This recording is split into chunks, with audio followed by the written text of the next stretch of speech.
And Mufasa, Simba, remember who you are. You are fierce. You are strong. You are bold. That's what I feel right now.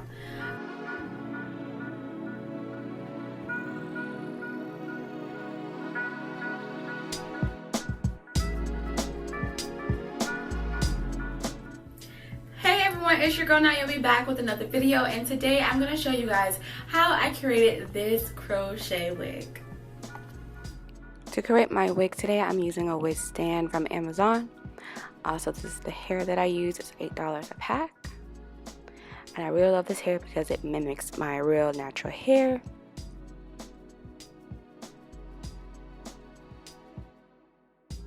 I did get an extra large crochet wig cap.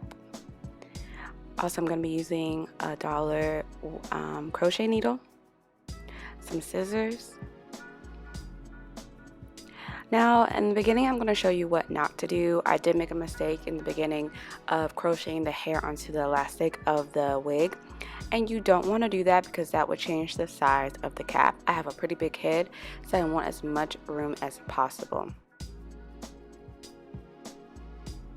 Okay, you can see I am taking the needle underneath the elastic. This is what you don't want to do. But the technique that I'm using on the hair is what you're going to use all over the cap. You're going to put the hair onto the needle, pull it through the hole. And we're going to do the invisible method. We're going to only pull one string of hair through the hole.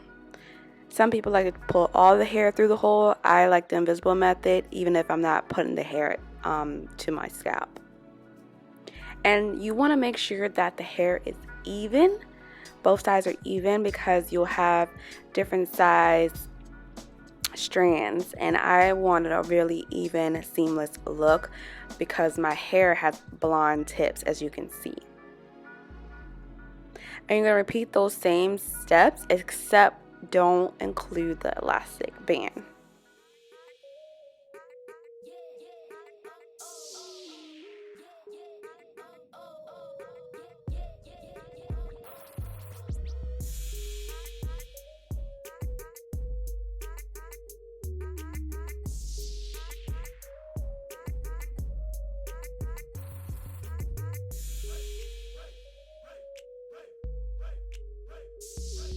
Okay, I'm showing you the front of the cap. It's different from the rest of the cap because it has smaller holes. And what I decided to do, instead of using big clusters of hair in those smaller holes, I decided to take a bundle of the hair and I'm going to break it up 4 different times. And this is just going to help me with getting the hair into the smaller holes.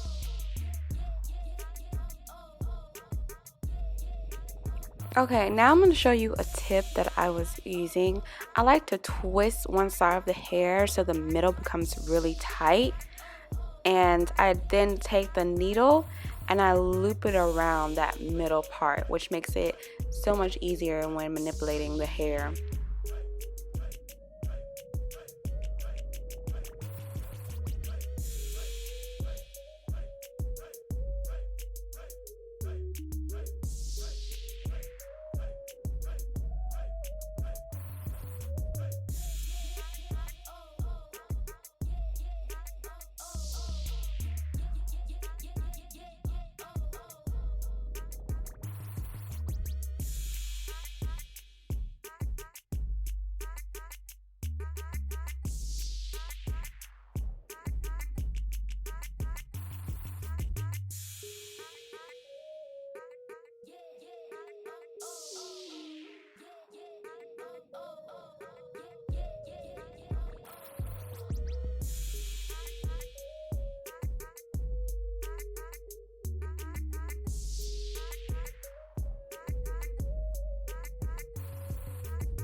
Right now I'm showing you how I use 2 fingers to separate my rows.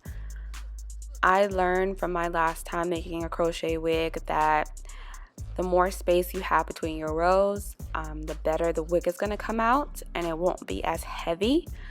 So definitely take my advice in using the 2-finger method when deciding when to lay your next layer of hair.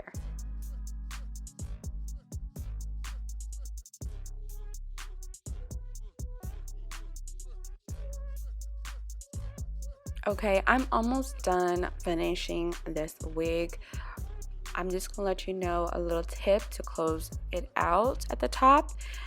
Still do that invisible method, but when you separate the strands, you're gonna put some towards the front, some towards the side, and some towards the back. That way you don't see the cap anymore.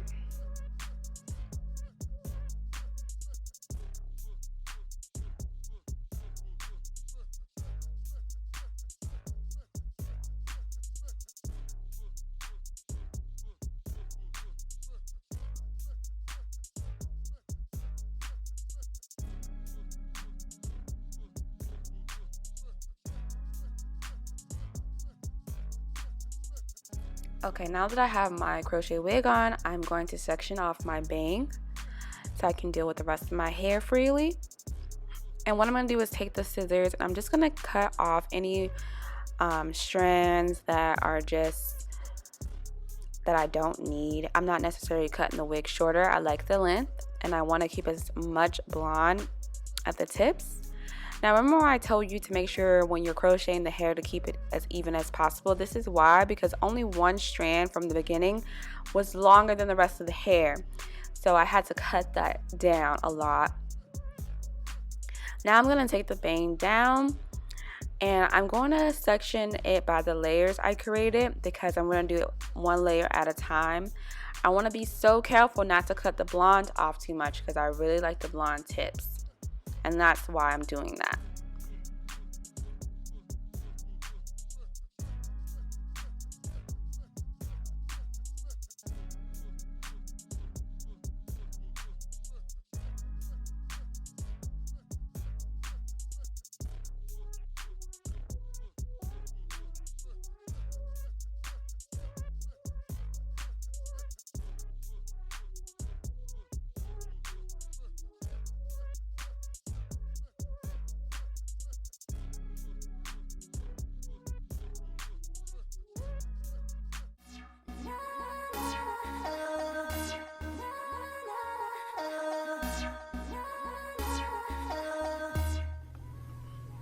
Alright, so I just showed you guys how I created this crochet wig. This is not my first time making a wig. This is actually my second time making a wig from scratch. And the reason why I decided to make this wig is because I've been really searching at all my beauty supply stores by me for a nice natural looking wig, and I could not find what I wanted. Like, I was really particular about what the curl pattern looked like and the color and everything, and I could not find exactly what I wanted. So I decided to create one, and I was really nervous, guys, making this wig because the last time I made one, it did not come out as well as I wanted it to. I watched some reviews and the girl who I was watching at the time just put way too much hair, and I thought it looked cute on her, and I tried the same thing and it was just too heavy and I ended up throwing the wig away. I wore it like one time and I think I still have a picture, so if I do, I will put it in this video so you can see what I'm talking about. Like, it was a mess. So this time I was really conscious of how much hair I was going to use. My goal was to have enough, like a lot of hair left over, which I did end up having a lot of hair left over. I used like 3 bundles of this hair. So, and this hair is $8.99, like I said, it's only $16. I am going to keep this bag to keep the wig in once I'm done wearing the wig, so I keep it nice and fresh so I can reuse this wig. I didn't want this wig this long. It's 24 inches, guys. I wanted something shorter, but I got this hair because of the color. Like, Can we talk about this coloring? Like, this ombre look is super cute.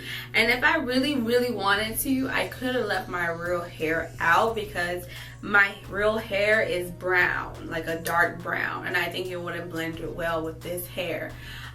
This company has a bunch of different colors. Like, it had it in black, it had it like this, it had it all brown or all blonde, it had it, I think it had like green and purple, which I think I'm gonna try the green and purple, y'all. I think I'll make a wig that's green and purple. I might do it.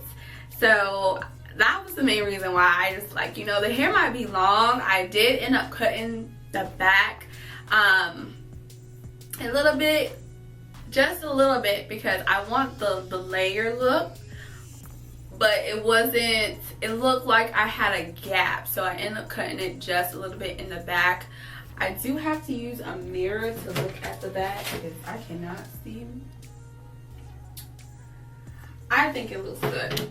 I think it looks good. Let me know in the comments, do you like it? Do you think it looks good? Like, are y'all here for it? Because I am. Now, this is one thing I was trying to be very conscious about, is when I was cutting my bang, I really like the blonde tips. So I didn't want to cut the bangs too short to where you couldn't see the blonde. And this is exactly why, because look at this piece. Like, you see there's a lot of black, like a lot of dark brown, and it almost looks like it's not transitioning as well right here. Like, it's fine right here, but I think I'm gonna add a piece here and a piece here just so I can have that blonde back towards my face. I cut it way too short. See, it's not enough blonde for me, so I'm gonna add another piece on each side and just cut it to like probably like right here, so I can keep that blonde on my face, because I really like, I really like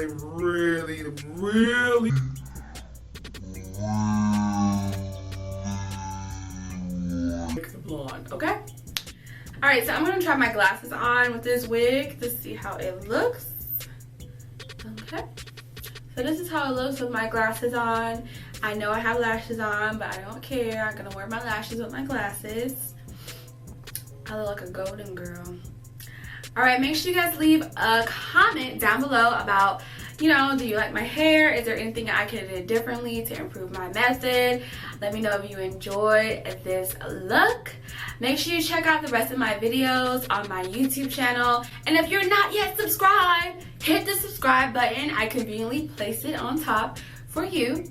And hit that notification bell so you get notified every time I have a new upload. Until next time, guys, peace, love, and happiness. Bye.